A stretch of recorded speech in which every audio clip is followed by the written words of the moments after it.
Good evening. I hereby call this 23rd March 2026 Waynesboro City Council meeting to order. Vice Mayor Coffey, would you lead us in the pledge? Yes. I pledge allegiance to the flag of the United States of America and to the republic for which it stands, one nation, under God, indivisible, with liberty and justice for all. Thank you, Vice Mayor. Item 2 is adoption of the meeting agenda. Is there a motion to adopt the agenda? So moved. Thank you, Mr. Wood. Is there a second? A second. Thank you, Mr. Sloat. Any discussion? All in favor say aye. Aye. Any opposed? Ayes have it 5-0. Item 3 is matters from the mayor. I had the opportunity on Saturday evening to attend the Men Who Cook fundraiser that was put on by the WARM staff and board. Great turnout. I think it was over 200 people, and great time and some really good food. So, item 4 is matters from council.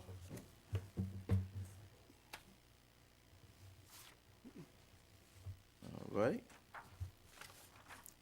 Item 5 is consideration of the consent agenda. Is there a motion to adopt the consent agenda? I'll make the motion.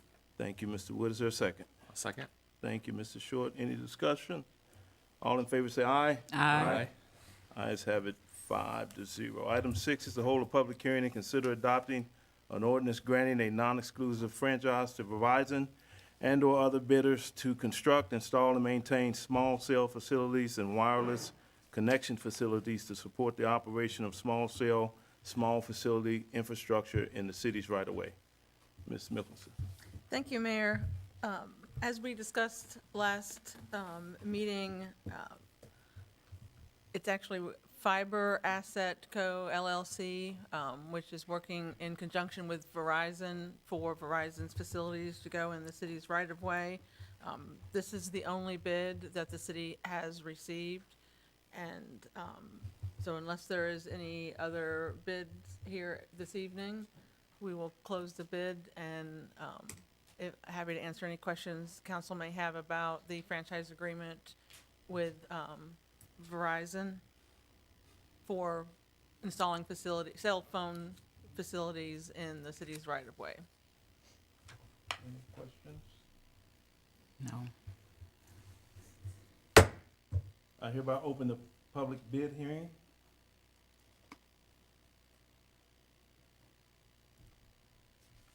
Hearing no bid submissions, I hereby close the public bid hearing. This ordinance was introduced, seconded, and discussed at the previous meeting. Unless there are questions or discussion, I'll call the question.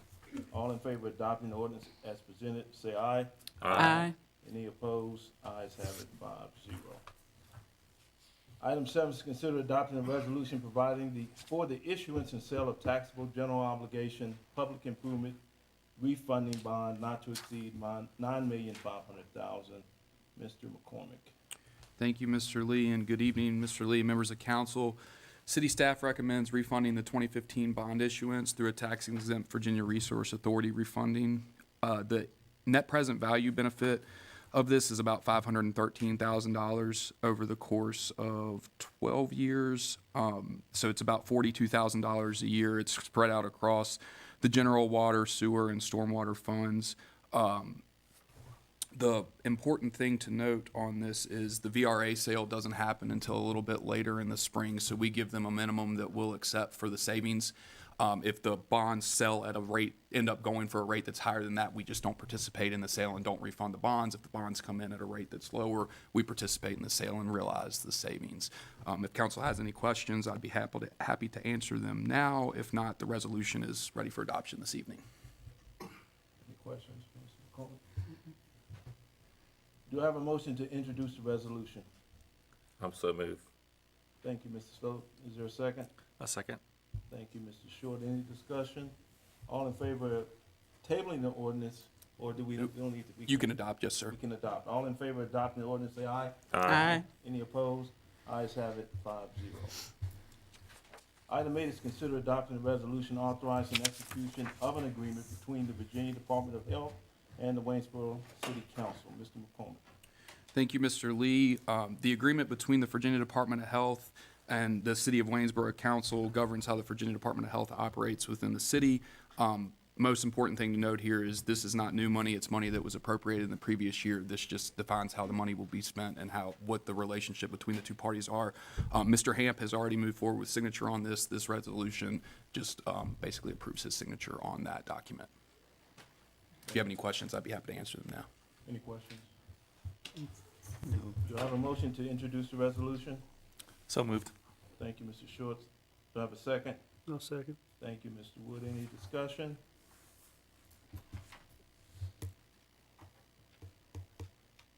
All in favor of accepting the resolution to adopt authorizing execution of agreement between the Virginia Department of Health and Waynesboro City Council, please say aye. Aye. Any opposed? Ayes have it, 5-0. Item 9 is to receive a presentation of the adopted fiscal year 2027 Waynesboro Public Schools budget. Call on Superintendent Dr. Council.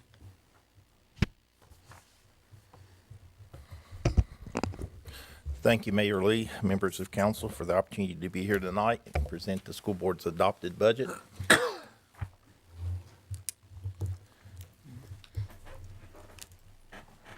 I'll start with the budget calendar. We start the budgeting process in October. We ask the directors, budget managers, which are directors, executive directors at the central office, and building principals throughout November to work on their budget and budget requests to us. The school board also adopts their budget priorities in the budget calendar during the November board meeting. In December, we receive the budget manager requests and begin to meet with budget managers, building principals, directors through January. Review those. We also in December know the local funding from the city because of the funding formula applied to the ACFR, to the audited financial report that you receive early in December. And we'll receive the governor's budget usually around December 17th or 18th of December. By January, we've developed revenue projections. The city one is the one that's solid. The governor's changes with the General Assembly. Federal revenues continue to change a bit through January and are always a bit of a projection. We do have a public hearing on the budget in January. By February, we are working through expenditures and have been, but trying to solidify that. I'll do a budget presentation with revenue and expenditures at that point to see how far we are out of balance, or if we're balanced, which is unusual if it is, based on the needs and wants that we have in the expenditure budget. We do have a work session in late February. If things go really well for us, the General Assembly has given us some idea by that point of what state funding is going to be. That wasn't the case this year because this was the 60-day session and not the 45-day session. In March, we adopt a budget because, as you know, by city code, we submit a budget to you no later than the fourth Monday in March, which is today. So we adopted a budget at the March 10th meeting, and I'm here presenting that. Budget priorities this year were pretty straightforward. There were two. One, to retain and recruit outstanding employees, educators, and staff by offering competitive compensation and benefit packages, and to address our student needs, which involves having the resources that our educators need to provide a dynamic educational program and personalized pathways to cultivate wellness in our staff, the students, and community. Each student needs something a little different, and we try to provide that to the extent we can. Some demographics, just our total enrollment, including pre-K students with intensive support needs and post-high students. We have 2,747 K-12 students. You can see over 200, about 250 3- and 4-year-olds at Wayne Hills, and 74 students that have intensive support needs that require additional services, and many of those are expensive. I list those because there's different funding from the state for each of those categories of students. You'll also see we're a very diverse school system, 40%, 41% white, 24 Hispanic, 18% black students, and 2 or more races account for 13%. And our other population is growing too, with different races and ethnicities coming to our city. We have a high economically disadvantaged population. It's hard to calculate that directly, but it is over 60%, we know, because we don't do free and reduced lunch applications. We participate in the USDA community eligibility provision. When you reach a certain point of economically disadvantaged, they don't require applications any longer. It's more efficient and less bureaucracy just to provide meals for everyone, which improves our participation also. We have 408 students with individualized education plans and another 246 with Section 504 plans. Numbers about doubled in the last decade. Our English language learners, now 400 students. That's an increase of 20 over last year. We now have 7 languages spoken in the city, and we provide translation services for those families and students. That's an increase of 7 languages since last year, and 33 SLIFE students. SLIFE students are students with limited or interrupted formal education. They may be coming from a country at war, Ukraine maybe. They were in 3rd grade, haven't been to school in 3 years. They come to us as a middle school age student. We've got to support them. You don't put them in a 3rd grade at an elementary if they're 13 years old and need to be in 6th or 7th. And so we're increasingly getting those students with limited or interrupted formal education from a variety of backgrounds, interesting, and many of them very traumatic and difficult. 106 students that currently identify as homeless. I guess the good news is that's only an increase of 2 over last year. That's a large number, though, that require, again, specialized services, particularly transportation. Good students, just unfortunate situations. And 25 students in foster care. This is an important slide because all of those students, which number several hundred, well over 1,000, actually over 1,500, I guess, if you add them all up, and they're not each a unique student, but that's a significant percent of our population that's requiring specialized services. So the revenue summary, our state funding is at $34 million. Our federal funds, we project at $3 million. Local city appropriation generated by the funding formula is $21 million. And other local funds are funds that we generate ourselves through the school division. We bill Medicaid for Medicaid services that are allowable, including nurses, speech therapy, physical therapy, occupational therapy, some transportation. Our Medicaid reimbursement would be about $500,000 of that. We generate some other money through E-rate, things like rental of the cell tower that has the lights for the tennis courts, tuition, insurance reimbursements would go in there. So our total revenue is $59,542,000, just under $60 million for the operating budget. This just breaks it down. The majority of our funds comes from the state at 58%, about 5% from the federal, and the local city is 36% of our total budget. Our expenditure summary is $34,720,000. That increases right at $3 million. That $3 million increase is at least a 3% salary increase for all employee groups, some additional positions, some reductions of positions, and repurposing of positions that I'll talk about a little bit later. Benefit costs increase $1,150,000. Part of that is an anticipated 12 to 14% increase in health insurance premiums. We are seeing increased enrollment in our health insurance plans, and We subsidize that pretty significantly for our employees that participate. And when salaries go up, benefit costs go up as well, because the Virginia retirement system is a percentage of your salary that's paid as our FICA taxes, Social Security and Medicaid. And non-salary costs are all the things not related to personnel and salary. Those total over $10 million, $10,800,000. That's an increase of 679, about a 6.7% increase. These are materials and supplies in our buildings. The cost of purchased services, that's all of our utilities, maintenance of facilities, transportation costs, fuel costs, some cafeteria and nutrition, although nutrition is a separate fund, but we do bear some of the cost of the cafeteria as well.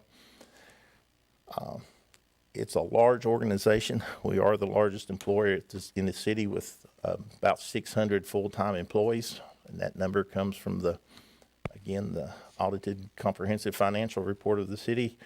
So we have large campuses and provide lots of services for students. 82% of our school division expenditures are salaries and benefits.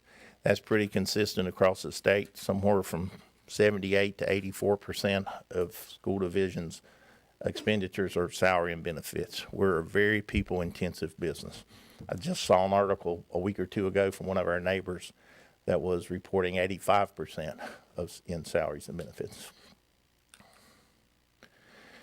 The details of the expenditure budget, as I said, 3% salary increase for all employees. We've got additional adjustments to salary scales for teachers and support staff that are at the top of those scales, as well as adjustment to some administrative salary scales to align our salary scales more closely with our surrounding school divisions. Each year we analyze the salary scales of surrounding school divisions to be sure we're aligning at all steps and in all ways. And each year we make some adjustments. Over the last 4 or 5 years, we've adjusted a number of salary scales down to finishing adjustments on these, and then we'll start through that process again next year. We did identify 12 positions that we could reduce through attrition. 6 of those, I believe, or 8. Dr. Barber, help me. 8 of those are instructional assistants, aides positions.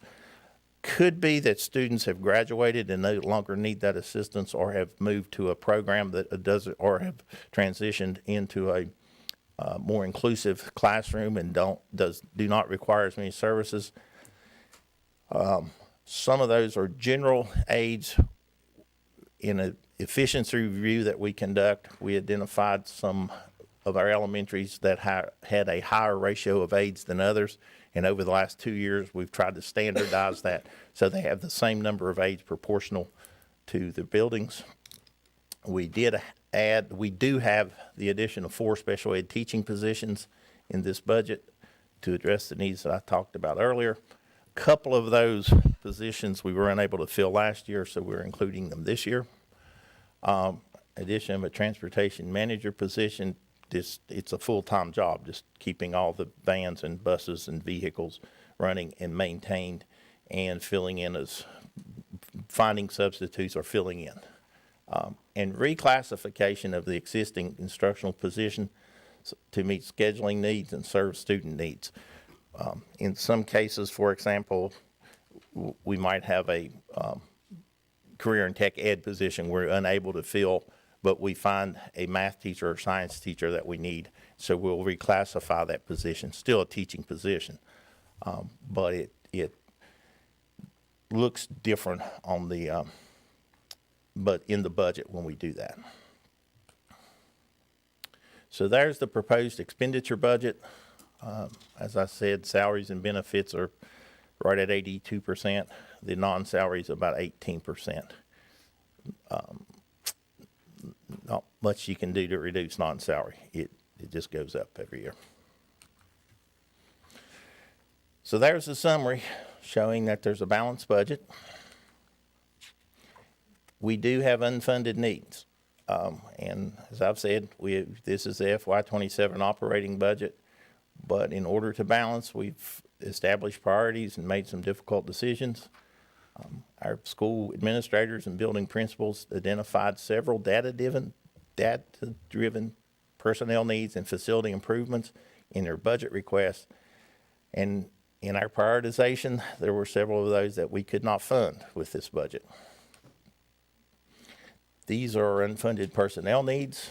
I won't read all those to you, but you'll see they're spread across preschool, elementary schools. We need to provide more support in our elementary for technology, engineering, art, and math. We do not have All in Virginia funding any longer. That was a program through the General Assembly that we had funding for 3 years to provide some part-time teachers to assist our students in literacy and literacy acquisition, reading through the elementary and middle schools. We anticipate we may need to add back as many as 4 instructional assistants based on enrollment. That will depend on this class sizes that we have, particularly at kindergarten and primary grades when we get to August, and special education needs. These are not budgeted, but if we have to add those, we'll take in most likely an unfilled position and reclassify that. We do need a reading specialist at Kate Collins Middle School. That's a pretty significant need. And a reading specialist at Waynesboro High School to assure our students are reading on grade level when they graduate and go into the workforce. So the estimate of those needs for personnel is $677,000. We also have facility and maintenance needs.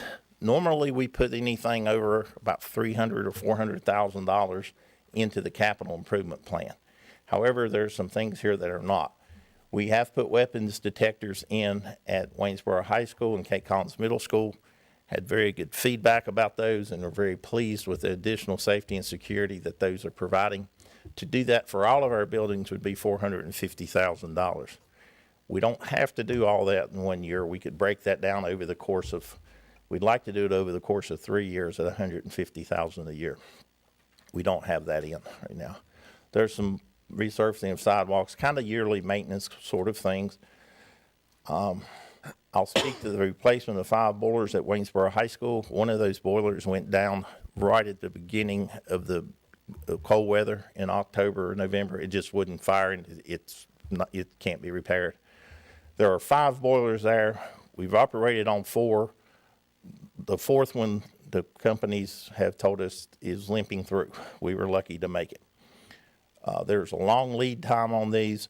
They're all the same age, which is about 30 years old, and we just need to put them all in at one time, get a better price and a better installation.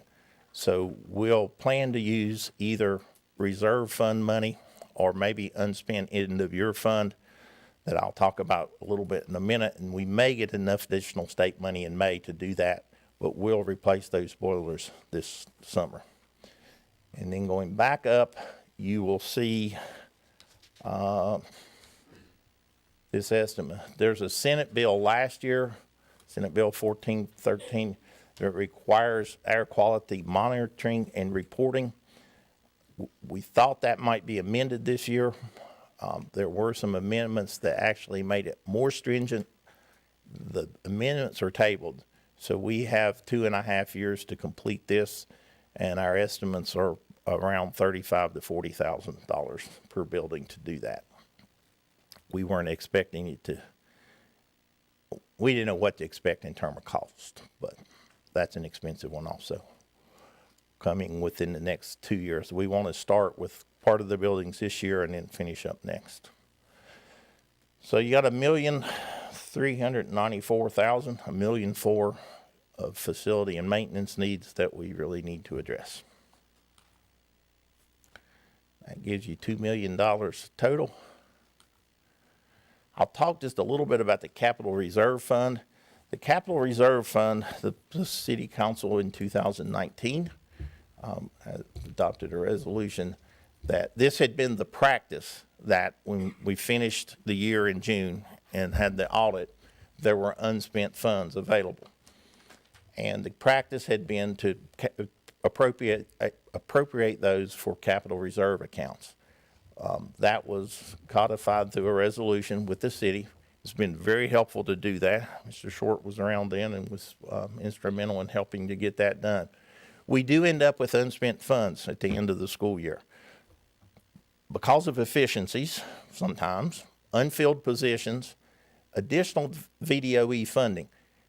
This week's a perfect example of that. The General Assembly adjourned and they adopt what they call the caboose bill because it's at the end of the biennium. So we're at the end of the 2-year biennium and they've appropriated additional funds to school divisions for this fiscal year. Well, we'll get those funds in May or June. There's not a lot you can do with them in May or June. You haven't had time to bid them. Now, we've got to bid on the boilers at the high school. So we're hoping that there'll be $400,000 to do that. We've got that plan. But when we don't spend those and we know we've got large projects, we save that money toward that end. We also get some reimbursements that come very late in the year. You never know when you're going to get your federal reimbursements. And so if they come in June, again, we can't spend them. Or if we filed for them this fiscal year and they come in July, they get accrued back. I would also point out on unspent funds, this is a $60 million budget, right? 1% of that is $600,000. It's hard to operate an organization with 600 employees because they come and go and get closer than 1%. We shoot for a 0.5% of 300,000, but that's difficult. There's a lot of moving parts. So we're happy if we get under 600,000 at a $500,000. If we're if we're 1.5% at the end of the year, that's good, but it's $900,000. And it's not that we didn't need it. We just weren't able to spend it by the end of June. So the capital reserve has a balance of just over $2 million, and we'll use those to complete significant projects that are necessary for our facilities. Those are shown in the capital improvement plan. And you'll see those are higher dollar items. We've got to do some work at our baseball and softball facilities for ADA, but we're hoping to do that as part of the project because those are high school facilities. The track needs rehabilitation. That was last done 10 years ago. We thought we could get a couple more years. They're telling us we'll get this season out of it, but we're going to have to resurface it. We need to expand our Thrive program with an additional modular unit at Berkeley Glen. The HVAC units at KCMS are more than 20 years old. One has been down went down in December, and we've had just a large portable unit in that room. A second one went down a month or so ago with cracked heat exchangers that can't be repaired. There's a third one that's on its way down also. There are 54 of those units in the building, and we've had 2 different companies look and tell us you just need to start replacing them 30 or at a time till you get them done because they're going to keep going out, and we don't have any heat. That is $2.9 million, right at $3 million to do that. There's a 12-week lead time. We're probably going to order 5 units this week to replace the 3 that are 2 are non-functioning, the other one's closed. We'll try to do 5 this summer, assuming we have $250,000 to do that with. We need to be on a regular bus replacement. We should be replacing 1 bus a year at about $135,000. The state tells you the life of a bus is 15 years. We have 20 buses on the road every morning, so we need to do at least 1 a year. We have been buying some used buses from other school divisions who are trading those in, and they're still functional. And van replacements and just vehicle replacements. There is a note that we operate over 500,000 square feet of facilities, 543 square feet, inhabited by 3,100 students and 600 staff, so 3,700 people a day in those facilities. They've got to be cooled and heated, and a good working environment, and we do maintain 94 acres of campus. There's a little bit of that campus at Berkeley Glen and Cape Collins that's not maintained. It's wooded area, a little bit at Winona, but the majority of it are athletic fields, which are not inexpensive to maintain and keep up, or just playground areas and around the buildings. That capital improvement and reserve fund are separate from the operating budget. We'll deplete that $2 million this summer between the Waynesboro High School and the Cape Collins HVAC if we don't do anything else. So I'll talk about the General Assembly budget just a little bit. The General Assembly, every biennium, every 2 years, recalculates what they call the local composite index. That's a ratio that the state uses to determine the relative ability of a locality to pay for public education and the relative ability of the state. You have to think of it as 100% or as $1. So previously, our composite index was 0.3633. In the new biennium, it goes to 3.809. Easiest way to think of that is for every 36 cents Waynesboro puts in, the state puts in 64 cents. It's going to 0.38, so for every 38 cents the locality puts in, the state puts in 62 cents. The composite index has gone up the last 4 bienniums, I believe, the last 8 years by a couple percent each year. It used to be like 0.31. But that LCI is based on the true value of property in your locality, the adjusted gross income, and your taxable real estate sales, and they apply a formula. That increasing LCI indicates the locality has more ability to pay the local share for schools, and the state then pays less. So we get less state funding when the LCI goes up. It's an encouraging measure of the economy of the city and the growth, but it does reduce our share of state funding. We don't have an FY27 budget from the General Assembly, and the House of Delegates and Senate budget were about $1.4 million apart for our share of state funding. So for the city of Waynesboro, the House of Delegate version would give us $1.4 million more than the Senate version. Both of those budgets allocate more funds by a couple $1 million over the governor's budget from December. So we based our budget between the House of Delegates and the Senate budget, assuming that the conferees will be able to settle on some number in the middle. I don't know that I would even call it an estimate. It's a bit of a conjecture, but we picked a number, again, in the middle, and that's what we've budgeted on. After the final budget is adopted at the state level and signed by the governor, we may need to amend the budget. If it's $100,000 or something, we'll work with Mr. McCormick to determine the point at which we need to bring you an amended budget back, because it's never exact. If it's pretty close, we'll be okay. We do also recognize that you need to know the state budget, because ultimately it gets engrossed into your budget when it's adopted for purposes of appropriating the money, but I don't think it really impacts how you're budgeting based on the state amount. Just a summary about the caring professional staff being the foundation of a strong school system. I've said that in other words already. We do have exceptional employees, I think, and we want to be supportive. We have been able to provide fair and competitive compensation and made great progress on that in the last 12 years, particularly I would say the last 10 years. Often the state provides money for budgets. This year the House budget provides 2%, the state share of 2%, which is about 40% of what it actually costs to give the raise. And the Senate version provides for a 3% raise, the state share. There's much speculation that the 3% might be in the final budget, and that's what we have budgeted on.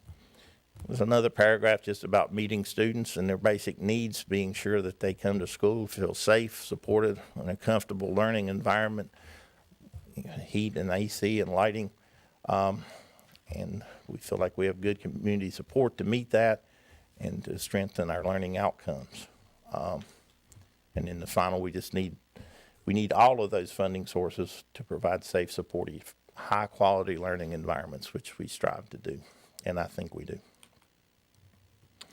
We prioritize the well spending of our employees and our students. The budget you've seen has increases employee compensation, additional positions that we've identified to serve students, and significant increases in the cost of employee benefits. More increase in the cost of employee benefits this year than the last couple, largely due to health insurance. We do continue to invest considerable amount in programs and services that support our students' social, emotional, academic, and behavioral needs, which are becoming more varied and more significant in many cases, while at the same time maintaining the essential supports of public education. We remain committed to facility maintenance to provide those safe, supportive learning, working environments. That's really just our mission and our responsibility for our employees, students, and community. We are presenting a balanced budget to the city of Waynesboro. It does not meet the needs of our students, staff, and programs fully. I would be remiss as superintendent, as representative of the school board, if I didn't talk about the funding formula, which is a topic of conversation, as you know. Any change to that, whether it's funding gaps, guardrails, dollar smoothing, whatever you want to call it, would result in reduced funding or limited funding for Waynesboro schools.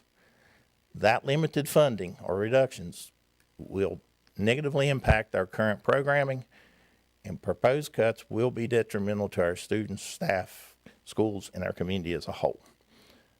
We will not continue to make progress, and I fear begin to go backwards. Our staff remains committed to doing their very best job each day. I firmly believe that. We have incredible staff that work hard and do great with the resources they have. We're proud of the student, staff, and our families who support us, and we appreciate the opportunity to serve them. I'm happy to take questions or comments. Any questions, Dr. Castle? I have placed, or I asked that a copy of the presentation be placed at your seat tonight, so you have that. Happy to answer questions, Nick, in the future if you have those. I have questions, but I don't want to prolong us either, because I do have so many questions. But I'm going to choose one. And so what foundation do you use, or standard do you use to determine that you are in need of weapons detectors for all the school sites at the tune of $450,000? Is there like a standard or some sort that says all the schools must have that? There's a couple of different companies that make the weapons detectors, but they're not unlike going into an airport or courthouse or many public buildings that you walk through. Our administrators at the high school and middle school have worked with our students to understand the 3-ring binder won't come through. So you got to have some people there, and they're taking the binder around the sides, scanning it or opening it to be sure nothing's inside.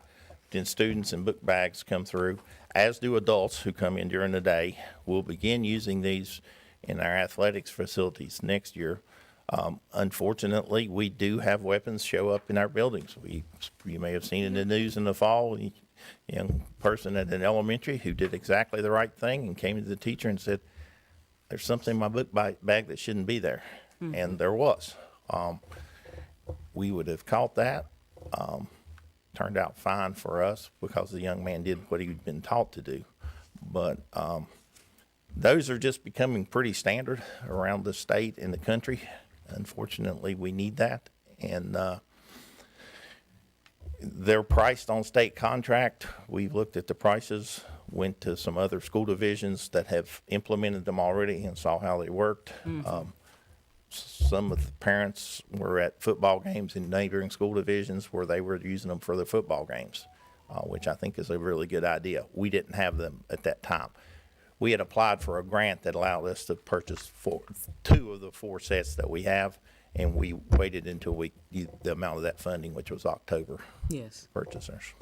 And then I guess my second question is of the unfunded facilities and maintenance needs and unfunded personnel, of those amounts, how much would our funding that we give could be utilized for that? So the spend that we give to you, would it be able to be utilized for all of this unfunded personnel needs or maintenance? There's no restrictions on how we spend our local funds. Okay. Some on the state funds, some of the state funds are non-discretionary, like basic aid is a pretty big chunk. It's the first line on the state budget is broken out by lines, and there's about 2 pages in this notebook. The first line is basic aid. I don't remember that number, but I think it's $14 million.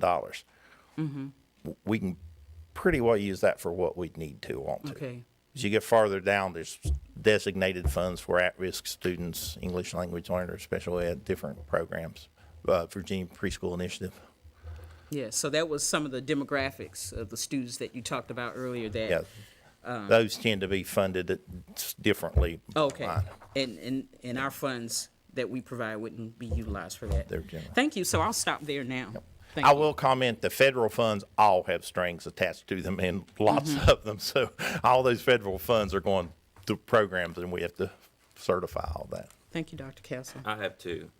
Yes, So sir. you did say that over the past 4 to 5 years, you've worked to adjust the salary scale of the employees to be competitive in the local region.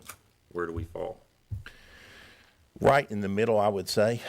We do a comparison of 10 surrounding school divisions that you can drive to reasonably from here, and we have people in the city that work in those, and more recently, we're able to recruit some teachers from those places.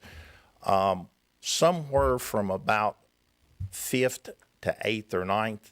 The 8th or 9th would be at the top of the pay scales, which is one of the things we're adjusting, and our administrator scales on many of those scales are 8th or 9th or 10th. And so over the last 5 years, we have addressed our support staff, instructional aides, custodians, cafeteria, bus drivers, counselors who have a different scale. We've worked on nurses. We'll probably need to do more on that. And speech language and physical therapy, it's hard to compete with the medical industry. But we're able to. Sometimes it's because the schedule matches their children's schedule if they're in school. Would that be accurate, Dr. Barber, 5 to 9, somewhere in that? And then secondly, on the capital improvement plan shot that you had up there, how many of those were you hoping to be able to tie into the $60 million loan that the city's going to be 100% responsible for? The only ones of those, in addition to the instructional wing and the gymnasium, would be, we have said the construction of a new gym and associated facilities, improvements to the baseball and softball facilities. We put that language in hoping that when we get our final guaranteed maximum price for the construction of the buildings, of the classroom wing and the gym, that there will be capacity to address those. A press box with ADA accessible bathrooms at the baseball field, at the softball field, which would serve both with the ADA. We've since learned about the track rehabilitation, so if the money were there, we could do that as well. And then if you go back a little bit more, this were our tennis courts. This ice storm just really wreaked havoc on it. There were some small cracks like you might find in your parking lot. I think a combination of the weight, because part of the tennis court is built on some fill dirt and it appears that has settled, and then just the water thawing and freezing, there are some cracks over there that's probably 1.5 to 2 inches wide. That one just came up right this winter. I would think that would be, and that's really a question when we do bond sale to see if we can do that. And even the boilers, again, the boilers have come to our attention over the last year.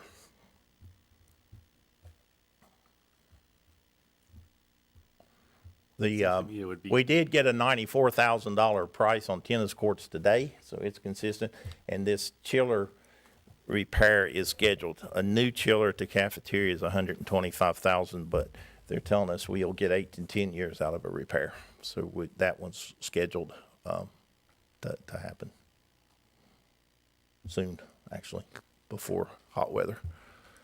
It would seem to me to bundle any additional improvements to sort of finish off all necessary capital projects as part of the high school project might be in order. I mean, given the relative marginal delta in what the borrowing would be. I mean, obviously we have to run the numbers and see how we're tracking on the rate, but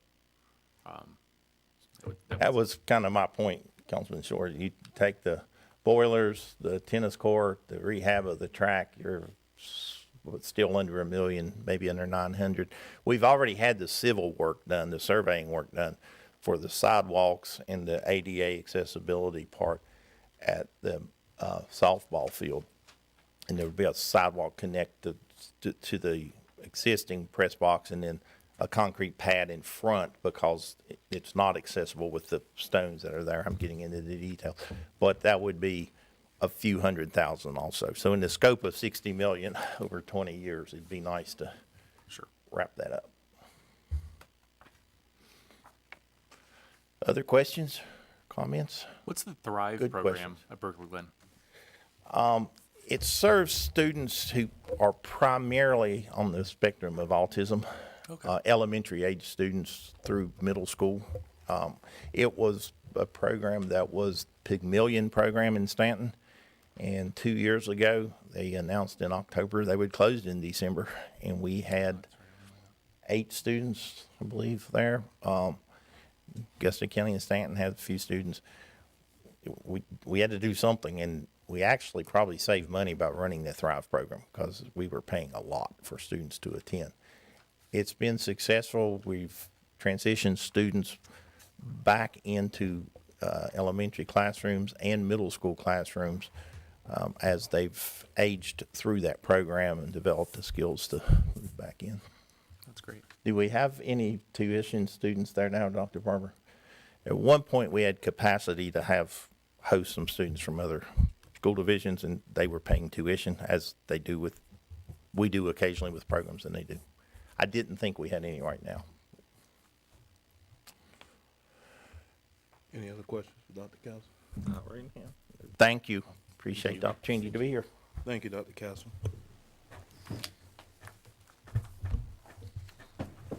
Item 10, Communications Correspondence Calendar, Mr. Wood. We don't have anything there. Item 11, Citizens Comment. Do we have anyone signed up? Yes, we do. Okay, so I'd like to remind those that will be coming to the podium, you have 4 minutes. Green light will come on. At 30 seconds, the yellow light will come on for you to wrap up. Tom Manival.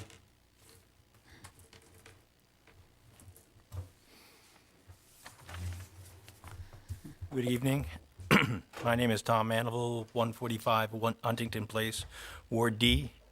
I've been a Waynesboro taxpayer for over 25 years, and I spoke with you last time about my favorite funding formula. I also am the one who ran most of the data up front, trying to make sure we knew what we were talking about when we looked at the impact of the 3% funding formula. I'm here tonight to speak in favor of not putting a cap of any form on the funding formula. It's a very simple formula. But specifically, after the meeting, at least more than one councilman told the news leader that we needed to do our homework and check our numbers. And I had done my homework before we got into the city council meeting, so I apologize. But I did go back, so I'm used to being challenged on any things I do. So as for employment, I analyze complex systems. this was not that complex of a system, but nonetheless, I doubled down and did more. I checked the math. I rewatched January 13th's joint session, which I was at, and I watched it repeatedly, and it can be painful to do that. I reached out to people I work with and respect professionally, double-check my work, and in the community to check my work. I asked school board members whether they heard and saw what I heard and saw, and it was pretty uniform. At the end, I'm happy to report I didn't need to make any changes to the model I was working with. You see, I built a spreadsheet model, very simple, with over 20 years of real city revenue data, the actual history covered by the formula, and did a side-by-side model of the city funding would look like at a 3% cap. I applied real numbers, real years, real revenue, real growth based on the real Waynesboro, not projections, but actual historic records. So I have sent this out to old friends and new ones I'm making. Heck, anybody who wanted it. And as of last night, I ended up sending it directly to each of the school board and city council members with a personal note. If there's any errors in this model, tell me. If my assumptions are wrong, correct them. Because I want to get this right. We should be able to come up with an agreement of the impact of such a proposed change. And because I'm an invested citizen and taxpayer, I looked at what the model said to me. And it said the same thing over and over again, that it would be painful at first, and then it would crush the school system in the long haul.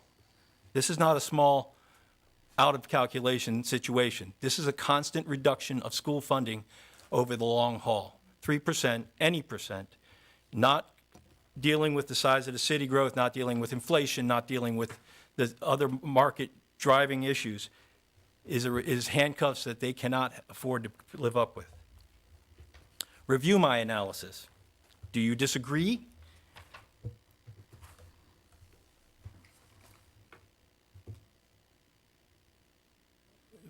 Understand that the citizens know this funding agreement exists. Understand that when we have our taxes raised, you'd be surprised how capable we are of accepting it, knowing we know where it's going.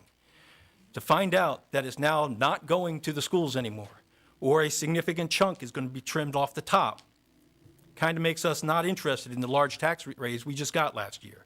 I didn't come and complain last year. I took it. I pay more taxes every year now. But I'm okay with living in a great community.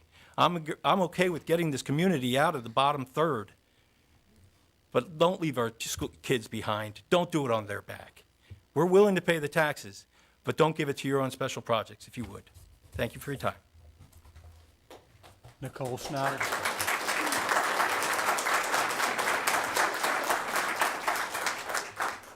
Nicole Snyder.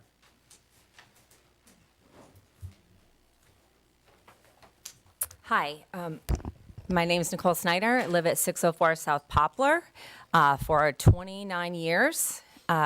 So thank you for giving us an opportunity to speak. I wanted to start by saying that I wanted to recognize the work that you guys have done on the plan. I mean, the data does show that you generate more than $40 million in long-term revenue, and that really is meaningful. So thank you for your commitment to the city's future. That same data also shows that there's a problem that we really should fix. And when budgets are the tightest, the cap restricts the available funding, and that is exactly when our schools are going to be forced to make very difficult real-world cuts.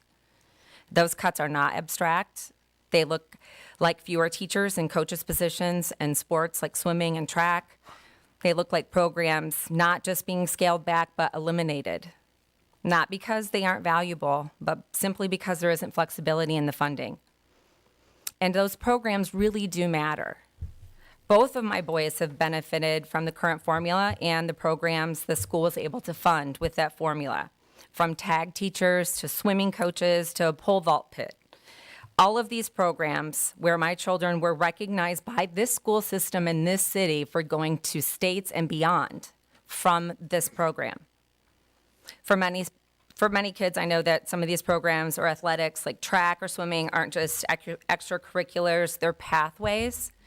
And they build discipline, teamwork, structure. They keep students engaged in school. And for some, they are the difference between getting into a college or earning a scholarship that even makes college possible. And that was critical for both of my boys getting into school.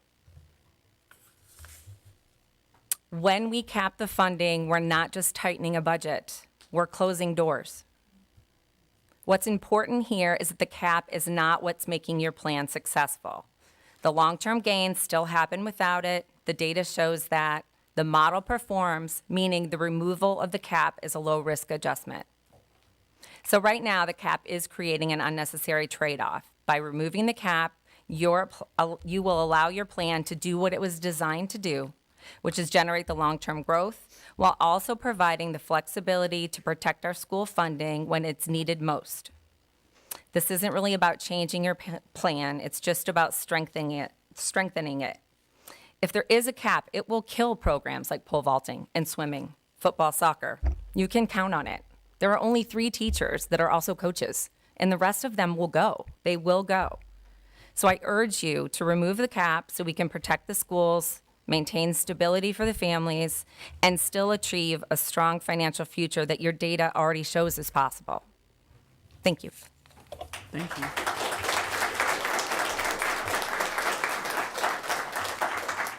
Catherine Carver.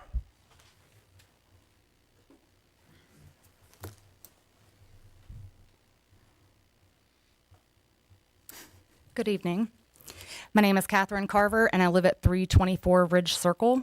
I'm a parent of 3 children currently attending 3 different Waynesboro City schools. I'm also a graduate of Waynesboro High School, married to another graduate of Waynesboro High School. I'm a lifelong taxpayer who has owned a home in Waynesboro for 21 years next month.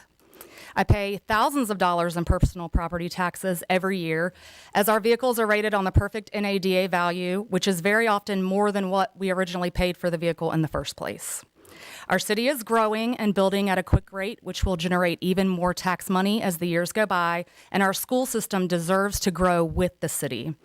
When I see inquiries as to which local school system is the best and where people should send their children, the only time Waynesboro is mentioned is as a cautionary tale of where not to send your children. We need to at least be competitive with the nearby school systems. Surrounding schools can offer salaries that attract staff away from our school system. We have a shortage of bus drivers, teachers, coaching staff, substitutes, and other staff, which is directly related to the low wages offered. People need to be reassured that they do not need to leave Waynesboro or send their children to private schools to get a good education. We need to invest in our schools and be proud of them. While I personally believe we should increase the school revenue allocation to 50% to more match our neighbors and close this gap, I am certain that we must stop the cap. I pay taxes and invest in this city, and our children deserve that you invest in them as well. Thank you.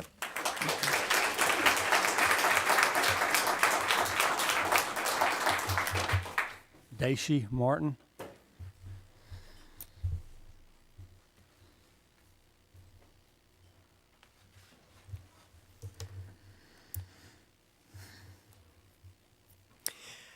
My name is Darcy Martin, and I live at 700 Rife Road. Thank you so much for allowing me to speak. I would like to speak about the proposed change in the school funding formula, and I want to bring attention tonight to the numbers. Thanks to Tom Meneville, we have a chart which outlines the effect a 3% cap would have had to date if it had been implemented 25 years ago. The results are striking. Waynesboro schools would have received $43.5 million less over that period. Looking at funding based on 2025 city revenue alone, funding for the schools would be reduced by $5 million. And I have to ask, why is City Council proposing this change? The 3% cap would devastate our school system. I am asking this council to protect our schools by not implementing the 3% cap and maintaining the current funding formula. And I got distracted because honestly, I would agree with Catherine and say increase it, but my goodness, at a minimum, do not implement the 3% cap. Thank you. Thank you.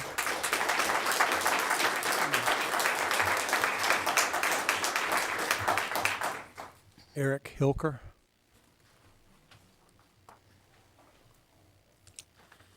Hello, my name's Eric Hilker. I'm at 766 Pine Ave. I'm concerned about the 3% cap on school funding increases. I have 3 kids currently in Waynesboro City Schools, 2 at Kate Collins, 1 at Berkeley Glen. Nothing in our experience so far with Waynesboro schools has suggested that they are significantly overfunded in any way. Indeed, our experience has been that often Waynesboro struggled to retain experienced or qualified teachers for a long tenure. And I don't intend here to disparage my kids' teachers in any way. I really think they are doing the best with the support that they have. Our kids have had some great teachers, but many of our kids' current and past teachers are within their first few years of teaching experience. And this is similar to other families that I know. Experience matters in developing strong educators and strong education programs. And Waynesboro has a greater proportion of high-need students than surrounding areas, and yet we already commit a lower percentage of city tax revenues to our schools than our neighboring districts. We need to invest in and support teachers who are capable, trained, and experienced to work in the Waynesboro context. Given this, I find it troubling to imagine what our schools would be like if the 3% funding cap had been in place for the last 20 years. This would mean that our schools would operate at about 75% of their current funding. And I can only imagine that student-to-teacher ratios would be higher, teachers would be paid less and given less support in the form of training and in-class aides. With an even higher rate of teacher turnover and less experienced teachers in the classroom, the quality of education would be significantly degraded. I would hate to look back 20 years from now and see those effects in our schools. The 42.5% funding model works because it keeps the city's priorities in the right place. Providing high-quality public education is a significant proportion of what our community needs our city to do. I realize that there are other important projects that City Council would like to fund, and I have no doubt that those are worthwhile things to do, projects that would be a benefit to our community. But decoupling the growth of the school budget from the growth of Waynesboro would misplace the priorities of our community. The school system is the single largest way that the community of Waynesboro takes care of its people.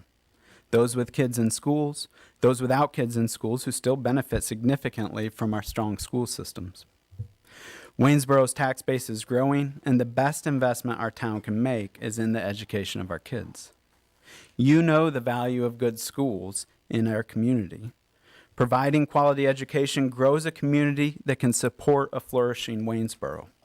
Stronger ties to the community, better skilled workforce for local employers, low incidence of crime, long-term economic growth, and broader access to success for students from a wide range of economic backgrounds. I often have colleagues in Charlottesville who consider Waynesboro, especially when they would like to buy a house. And for many, the first question they ask me is, how are the schools in Waynesboro? To limit school funding is to limit the growth of our community and the investment we make in growing a flourishing city. As our tax base grows, we should use that opportunity to invest in our schools. The 42.5% model works, and it's the best investment we can make in our town. Thank you. Thank you.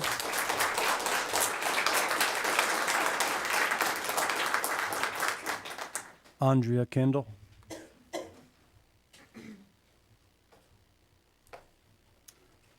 Good evening. My name is Andrea Kendall. I'm a licensed clinical social worker, and I am entering my 25th year of providing behavioral health and addiction services to Stanton, Augusta County, and Waynesboro. One of the most powerful tools that we have to keep our community safe and well is school. Every single day, I see the long-term impact of youth who are left behind by their school systems. We must have a place where kids feel wanted, where they feel inspired, empowered, and connected, where they feel I have a passion, I have a purpose, I have a community.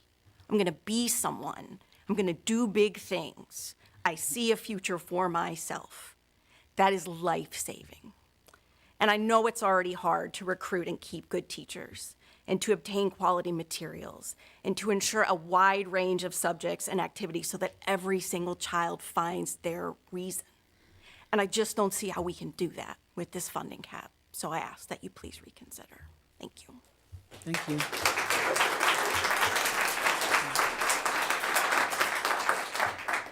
Ashley Short.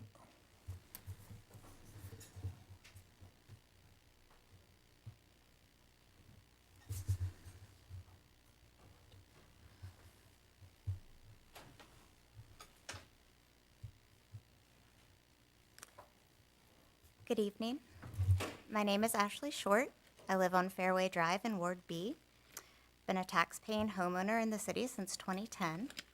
I'm a former Waynesboro educator and a parent with 3 kids in our public schools. I'm here tonight to speak in opposition to the proposed 3% cap on school funding growth. Being direct, a cap is a cut. It's just a slower one. Under this proposal, our schools would operate on 76 cents of every dollar they receive today. And that gap widens every single year. That's not fiscal responsibility, that's a choice to permanently lock our schools out of the revenue growth they helped generate. I spent years in the classroom, and I know what it's gonna look like when a school can't recruit and keep the people kids deserve. It looks like high turnover. It looks like talented teachers leaving for districts that pay them what they're worth. It looks like kids paying the price for decisions made in a room like this one. The current formula has worked for 20 years, and it's not generous. The cap doesn't make it better either. It makes it permanent, and it makes it worse every single year.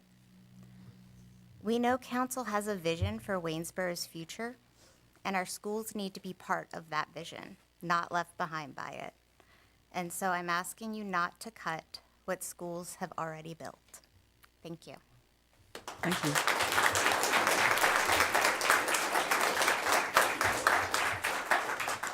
Sean Allison.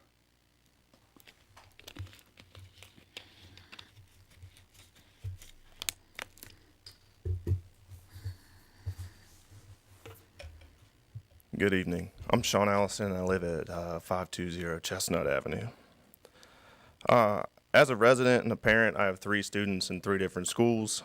I am also a youth sports coach in Waynesboro, and for the last 6 months between September and February, I worked on the front lines as a full-time substitute teacher at Berkeley Glen Elementary. I see our kids in the classroom, I see them on the field, and I see incredible educators who pour their hearts into them every single day. Because of what I have seen firsthand, I am here tonight to speak against the proposed 3% budget cap for our public schools. Let's call this 3% cap what it actually is. In today's economy, it's a cut. More than that, it's an absolute insult.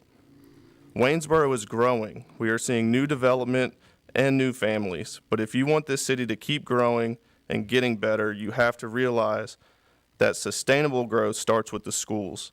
Right now, by starving our education system of proper funding, we are communicating that our schools are an afterthought. Because we continually fail to fund our schools properly, we are rapidly falling behind surrounding districts. We are bleeding amazing, dedicated educators who are leaving for neighboring counties that actually offer them the compensation and resources they deserve. The financial structure in our district has become completely backwards. Due to the lack of proper funding, the system is now in a position where it is paying substitutes more than our full-time foundational educators and aides. While I value the work I did as a substitute, a system where temporary coverage earns more than the permanent staff holding the building together is a system in crisis. Ultimately, it is our children who pay the price for these budget restrictions. They pay for it with larger class sizes, fewer resources, and the loss of phenomenal teachers. You cannot treat the school budget as a place to trim the margins. It is your most critical investment. I urge you to look at the educators at Berkeley Glen and across the city, recognize their worth, and drop this 3% cap. Our community's growth depends on it. The last thing I say is this: if this cap is what you feel is best for the city, I hope you never have to call for a medical emergency, because in time, down this path, it will be an undereducated person on the other end, and you will not survive. Thank you.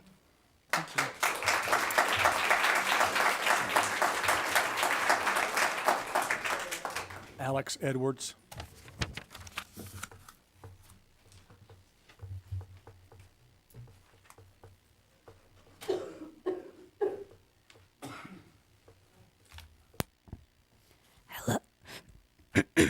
Hello, my name is Alex Edwards, and I'm in 6th grade at Kate Collins Middle School. I'm 12 years old, and I've had 4 other siblings go through the Waynesboro school system. My mom has worked here for almost 30 years. This year, I've been to clubs every single day, Monday through Friday. I value my school library so much. My teachers are fantastic, and they make learning fun. This year, I've already learned how to play trumpet, put on a school musical, and learn how to crochet. Some of the people that shaped me are one of my tag teachers from elementary school, Miss Parks, and she challenged me a lot when things were too easy for me. And Miss Anson, an instructional aide from my elementary school, cared about me really a lot. And Miss Brigida and Miss Mary, my lunch ladies, always gave me a hug.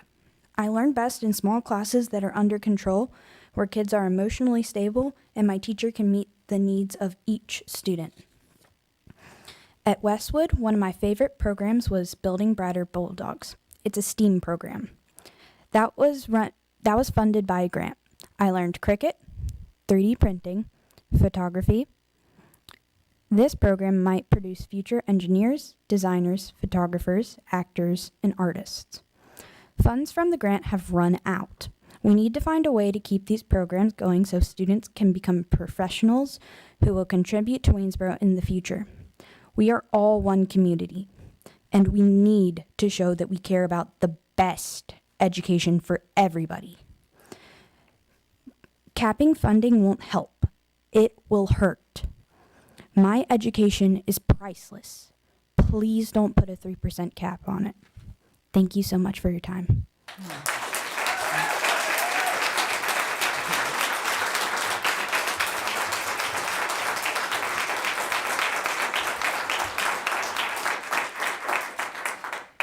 Giovanna Edwards.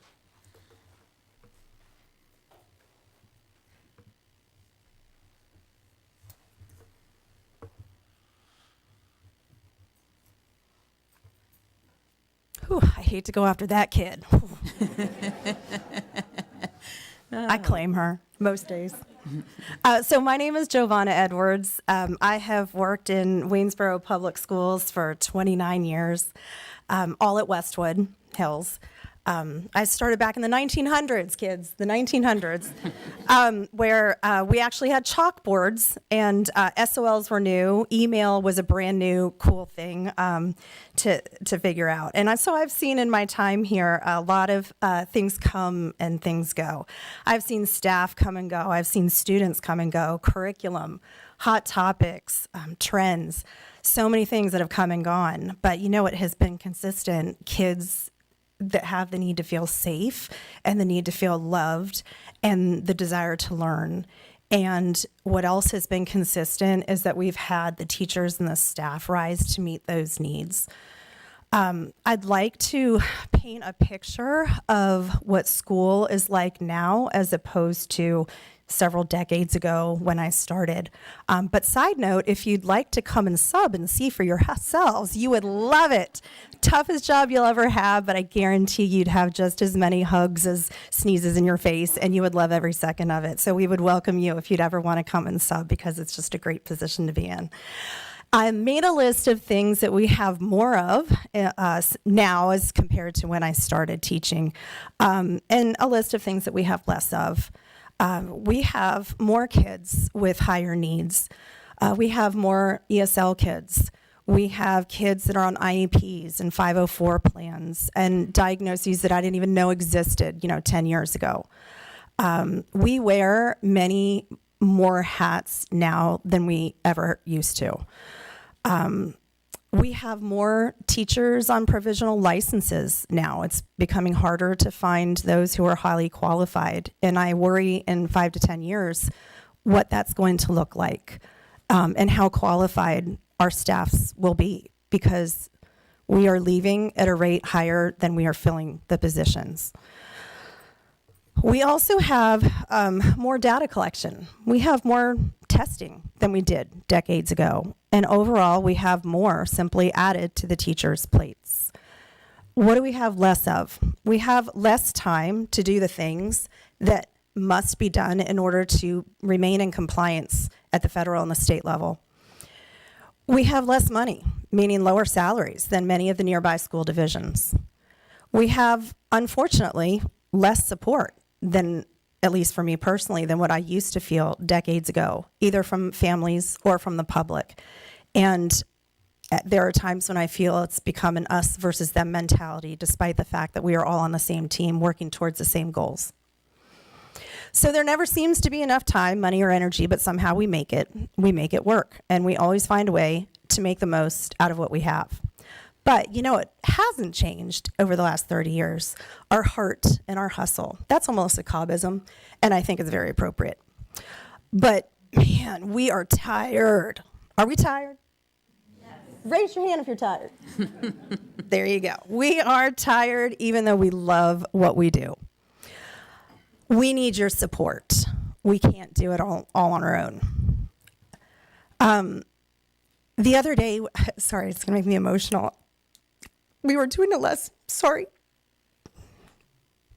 on fact and opinion. And I was working with 4th graders, and they were raising their hand to give examples of facts that can be proven. And then I said, can anybody give me an example of an opinion? And this boy my size in 4th grade, he's a gentle giant, he raised his hand really excited, and the first thing that came out of his mouth, school is better than home.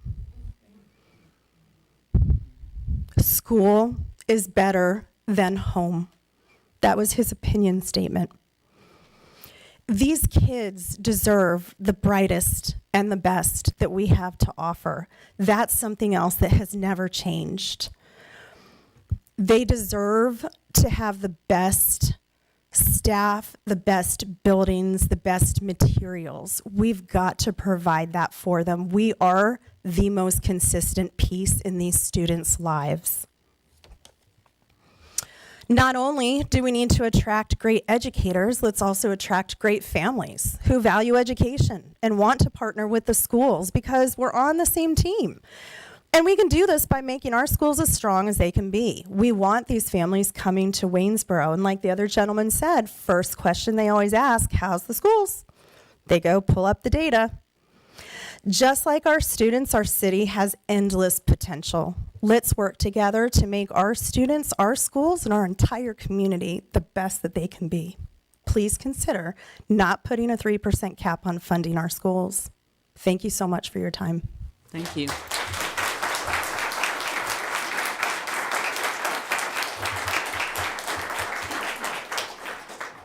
Adam Seipel.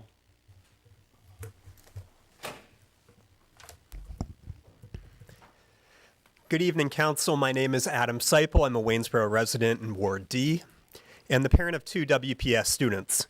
Everything in our schools is measured by a standard. Our educators teach to a standard, our students are tested by one, but tonight I'm here to talk about the standard of expertise and the dangerous gap this council is creating by ignoring the experts around us. We hire professionals to lead this city. Last April, your own city manager provided a professional baseline. He stated that to fund our safety and stabilize our workforce, we needed a tax rate of 89 cents. You chose a compromise of 82 cents. Some might call that a middle ground, but the city staff calls it a $2.1 million revenue gap. And now we're hearing proposals to lock that gap in place with an artificial, arbitrary 3% funding cap for our schools. Council, we are here to tell you, close the gap, skip the cap. I recently met with local PTO members and concerned parents. They didn't talk about compromise. It didn't come up once. They spoke of fear, failure, and being forgotten. That's a quote. They told me the old mantra of do more with less has reached its expiration date. As one parent put it, quote, there comes a time when you aren't doing more with less. You're forced to do less with less. That's where we're at right now. To bring Waynesboro together, you have to close the gap and skip the cap. Your January 2026 engagement report mentions education 51 times. Page 103 is explicit. Quote, families want to see stronger schools. Addressing these issues could help retain and attract families to Waynesboro, contributing to the city's vitality. End quote. Good planning doesn't involve ignoring the experts we hire, or the 734 survey respondents who told you schools are a primary pillar of our city's vitality. We must listen to the experts. Dr. Castle, thank you for presenting tonight, an expert in our field, in our community. There's also a Waynesboro public school parent I want to talk about. He's a world-renowned educator, Professor John Almerode. He teaches that equality is giving everyone the same access, but schools aren't like that. Each learner comes from a different past, different challenges, different strengths. I see this in my own home. One of my sons has an IEP. For him, the typical school doesn't fit. It leaves him further and further behind every year, unable to catch up. When we impose the 3% cap on a district with 106 homeless students, 12% special education needs, and 62% economic disadvantage, we aren't providing a school that fits anyone. We're providing a restrictive educational experience, one that binds the growth of all learners and ensures they can never keep pace with their peers in Harrisonburg or Stanton, Augusta, or Albemarle. If you want our children to keep pace, close the gap, skip the cap. I know this council stated at the January joint meeting that our fire department is a top priority. I grew up in a first responder family. My father was a career firefighter, and he taught me that you don't meet an emergency by choosing to walk away from a $2.1 million in revenue that your own city manager called necessary. You don't manage a crisis by suggesting tax cuts while infrastructure fails, as this council mentioned at that January meeting. And you certainly don't meet it by forcing our schools to bridge a $1.9 million operational gap by eliminating classrooms and relying on attrition. In Waynesboro, our school demographics are the emergency. When 6 out of 10 students face economic disadvantage, you're in a 5-alarm struggle for the future of our city. You cannot cap your way out of a crisis of this complexity. I listen to the sirens blaring all around us. I hear the experts ringing the alarm. I hear the local education experts like Professor Almerode ringing the 2nd alarm. I hear the Waynesboro Together study you commissioned ringing the 3rd alarm. I hear the concerned PTO members and parents I met with last week ringing the 4th alarm. And I hear the parents, educators, and community standing before you tonight. We are the 5th and final alarm. Again, I hear them all. Do you? For years, our educators were the silent partners in Waynesboro's growth, absorbing $4 million in revenue rebates to help attract new business. Now that those investments are paying off, it is time this council lives up to the name of its own plan, Waynesboro Together. Close the gap, skip the cap. Good planning shouldn't be a slogan on a poster. It should be the standard we set for our city and our children's future. Thank you. Thank you.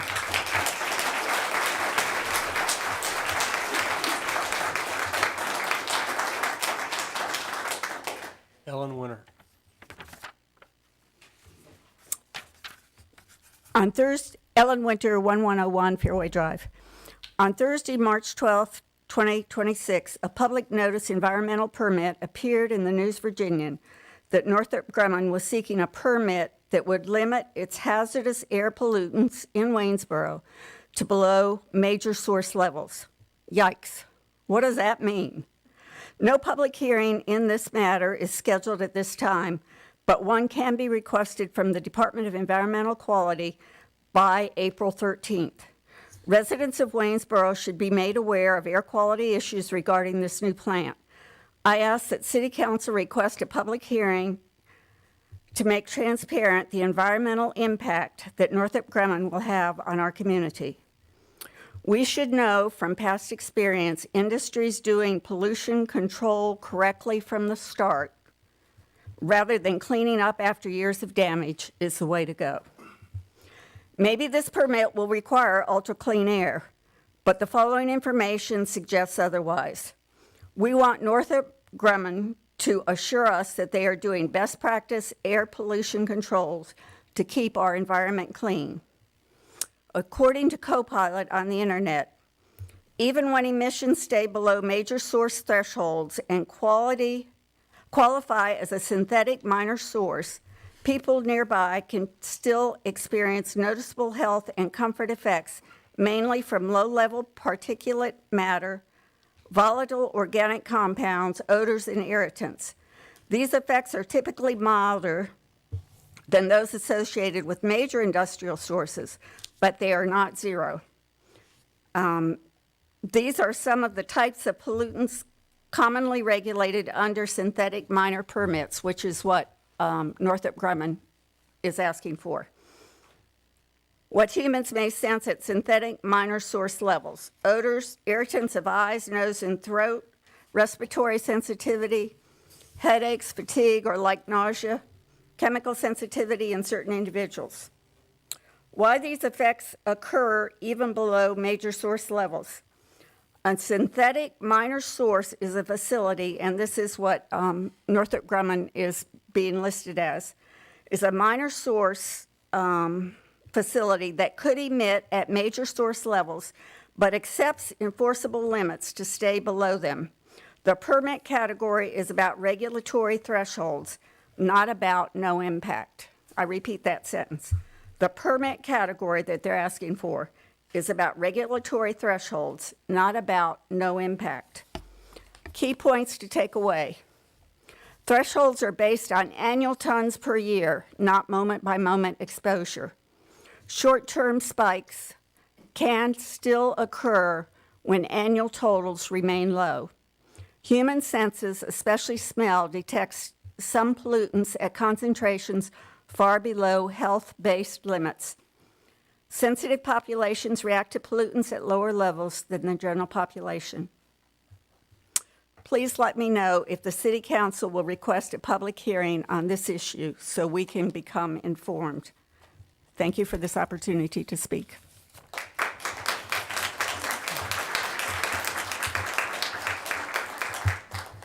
That's all, Mr. Mayor. All right, thank you all for your comments. Item 12, the closed session. City manager has requested a closed session. Is there a motion? Mr. Mayor, I move to recess into closed session in order to consult with the city attorney regarding a specific legal matters relating to a state agency's authority and proposal that requires the provision of legal advice as authorized by section 2.2-3711A8 of the Virginia Code. Is there a second? I second. Thank you, Ms. Comby. This requires a roll call vote. Ms. Fordham? Mayor Lee, Aye. Vice Mayor Cosby, Aye. Councilman Short, Aye. Councilman Wood, Aye. Councilman Swope. Aye. We're in closed session.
Return to open session and certify the closed session.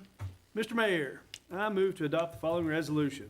Whereas the City Council of Waynesboro has convened a closed meeting on this date pursuant to an affirmative recorded vote and in accordance with provisions of the Virginia Freedom of Information Act. And whereas Section 2.2-3712 of the Code of Virginia requires certification by this City Council that such closed meeting was conducted in conformity with Virginia law. Now, therefore, be it resolved, the City Council of Waynesboro hereby certifies that to the best of each member's knowledge, one, only public business matters lawfully exempted from open meeting requirements by Virginia law were discussed in the closed meeting to which this certification resolution applies, and two, only such business matters as were identified in the motion convening the closed meeting were heard, discussed, or considered by the City Council of Waynesboro. Is there a second? Second. Thank you, Mr. Short. Any discussion? Roll call vote, Mrs. Bordeaux? Aye. Aye. Aye. Aye. Aye. We're in open session. Item 13, is there a motion to adjourn? I make the motion. Thank you, Vice Mayor. Is there a second? I'll second. Thank you, Mr. Wood. All in favor, say aye. Aye. You thought I wasn't gonna say it.